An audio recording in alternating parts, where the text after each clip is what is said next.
Hello everybody, this is Terry Jeanette with Be Creative.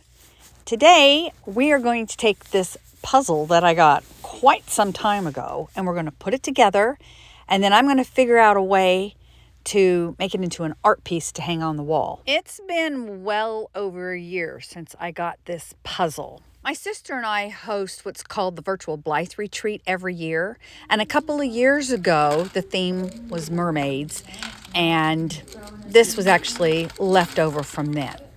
But anyway, my son and I are going to put this together. Right now, we are in the middle of an ice storm, and there's really nothing to do. So I thought, we could put together a puzzle. Now, I'll be honest with you, I'm really not that good at it. And I'm glad he was helping me out. I think he's a little better than I am. But it says it's supposed to be 3 years and up. A 3-year-old could not do this for sure. Anyway, we started out putting the edges together and then filling it in little by little, and it took us several hours to complete this. We did notice some of the pieces were bent in half, so things weren't laying too flat. And you know what? Most of these puzzle pieces were exactly the same size. So we had to look really carefully and make sure everything fit correctly as far as the pattern on it. But boy, when we put that last piece in, that was so satisfying. Now that I have it all together, I don't want to take it apart. I'm going to take some Mod Podge, this paintbrush, and I'm going to paint it over this. I'm going to make sure my brush strokes go in the same direction so I don't get a lot of little swirly action there. All right, I've got coat 1 on. It needs to dry for at least 20 minutes. Because of so much humidity in the air, this actually took a couple of hours to dry. All right, I did it on the front and the back. I believe I did 2 coats the front, 2 coats on the back. Because some of the puzzle pieces were kind of bent, they were a little weird. They're not totally flush, like flat, but that's okay.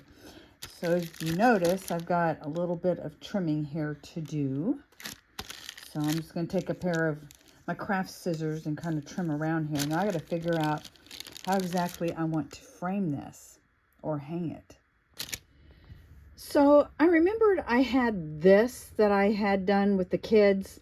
Some of the seashells had fallen off of it, and I thought maybe I could just take the seashells off and put that on there, and then maybe add some more seashells. But I don't really like that. I think they're competing with one another. And then as I was digging around in my craft room, I found a whole bunch of these boards, and I think it's going to be perfect. So what I plan to do is I want this to look distressed.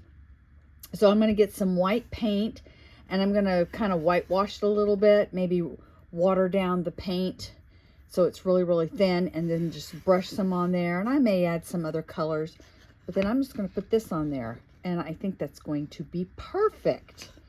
So I used some of this, and I made the mistake of putting too much paint on here. I just kind of squeezed it, and it just all over the place.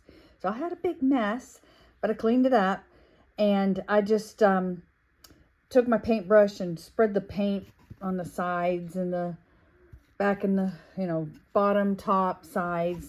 I didn't do the back, but I did the front, and it was way too much paint. So I just took it and put it underwater and got some of the paint off, and then just kind of took my paintbrush and kind of back and forth there a little bit. Now I'm gonna let it dry, but I think once it's dry, or I may not wait till it's dry, I don't know. I'm going to use this. I've never opened it. It is glass paint. I love the color, and that's basically why I'm using this. It'll be interesting to see if it works on wood. I don't see why it wouldn't.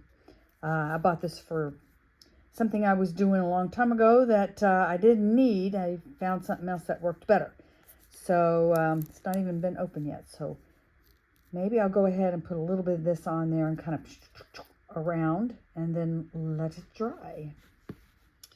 All right, so I put the blue paint on, and I just kind of dry brushed a little bit.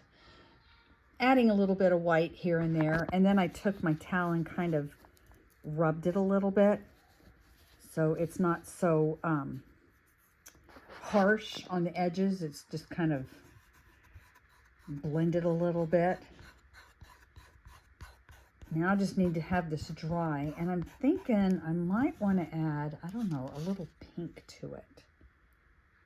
I'll have to look and see if I got any pink. Oh, I love this. It kind of reminds me of maybe a sunset or a sunrise. A lot of that's going to be covered up though. But I'm going to go ahead and let this dry, and then I'm going to see if I can find some old sandpaper in my husband's workshop and kind of sand it down a little bit. And then I got to figure out how I'm going to glue this to that. So I let this sit for several days trying to figure out how I was going to finish it. I like how this came about. I did sand it down a little bit, but it's still very rough, and that's what I wanted. I wanted it to look kind of weathered. But how was I going to glue this on there? First I thought about Mod Podge, and I thought, oh, I don't know. So I went ahead and I took the E6000 glue, which that is a mess. That has holes all in it. I don't really like, I like E6000 glue, but I'm not for sure I like the container it's in. I always have a problem with it. And I know I'm not the only one. Anyway, I'm going to set a book on top of this so it'll flatten it out and let it dry. I have a heavy book on it. I might put a couple more books on top, but we're going to let that sit for most of the day. There it is, all finished. I've got it sitting up on my fireplace mantle. Wait, whenever you do anything like this, you want to make sure you sign and date it somewhere. I did it on the back here. Thanks for joining me. Y'all have a great day. This is Terry Jeanette with Be Creative, signing out for now. Bye-bye.